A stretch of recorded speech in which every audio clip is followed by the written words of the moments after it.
اعوذ باللہ من الشیطان الرجیم، بسم اللہ الرحمن الرحیم۔ ناظرین السلام علیکم۔ ایک بار پھر میں داستان کربلا لے کر آپ کے سامنے حاضر ہوں، اور آج 8 محرم الحرام سن 61 ہجری کے واقعے کو آپ کے سامنے پیش کرنا ہے۔ جیسا کہ آپ مسلسل سنتے آئے ہیں کہ فوج اشقیہ میں تقریباً روزانہ کے اعتبار سے دشمنوں کی تعداد بڑھتی جا رہی تھی، اور خیام حسینی کو ہٹا دینے کے بعد سے ہی خیمے میں پانی روز بروز کم ہونے لگا، اور 7 محرم الحرام سن 61 ہجری کو خیموں میں پانی پوری طریقے سے ختم ہو گیا۔ 8 محرم کو بھی قحطی کا پہلا دن تھا کہ جس دن اب بچوں کی پیاس جو ہے وہ ناقابل برداشت ہو گئی، اور خیموں سے صدائے العطش العطش بلند ہونے لگی۔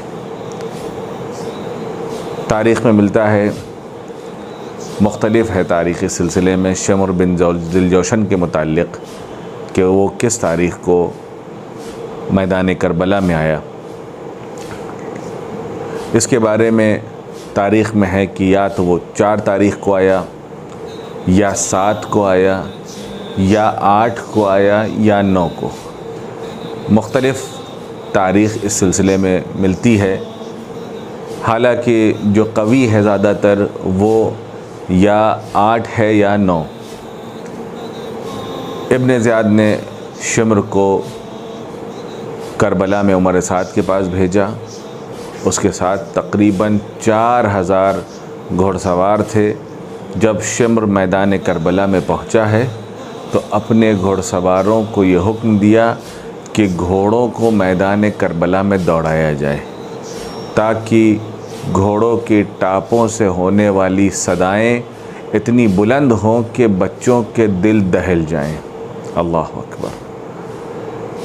8 تاریخی بعض منابع میں ملتا ہے کہ 8 محرم الحرام یہ وہ تاریخ تھی کہ جس دن عمر سعد کے ساتھ شمر خیام حسینی کے نزدیک آیا، اور آنے کے بعد یہ نعرہ دیا، یہ آواز لگائی کہ کہاں ہیں ہمارے بہن کے فرزندان۔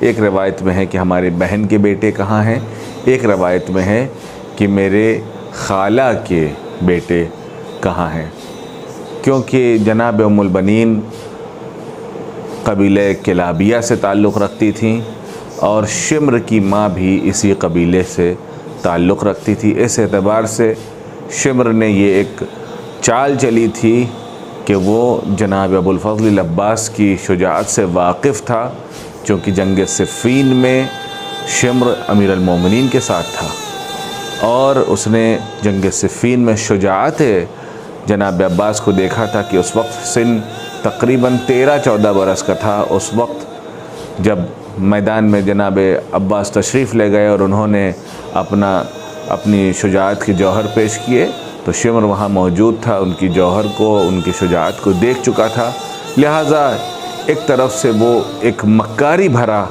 امان نامہ لے کر کے آیا، اور اس نے آواز دی، کہاں ہے میرے بہن کے بیٹے، کہاں ہے میری خالہ کے بیٹے۔ امام حسین کے خیمے میں جیسے ہی یہ آواز پہنچی، جناب عباس سر جھکائے مولا کے سامنے کھڑے ہیں۔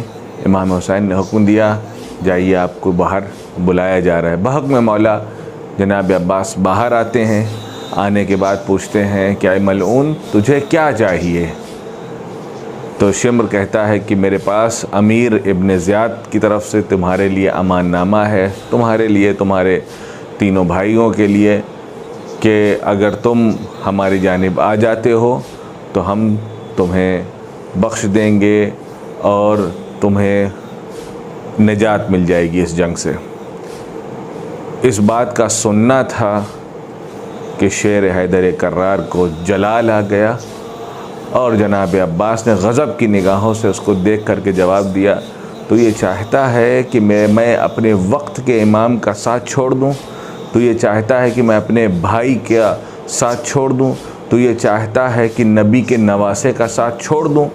جیسے ہی شمر نے ان تیوروں کو دیکھا، اپنے ساتھ لائے ہوئے سپاہیوں کے ساتھ فوراً فرار ہو گیا، اور اس کے بعد آپس میں کوئی تعلق برقرار نہیں ہوا، اور یہ وہ آخری مرحلہ تھا کہ جس میں آمنے سامنے کی گفتگو ہوئی، اور اس مرحلے پر بھی سامنے کی فوج ناکامیاب رہی کہ امام حسین کے باوفا سپاہیوں میں سے کسی ایک کو الگ کر لے۔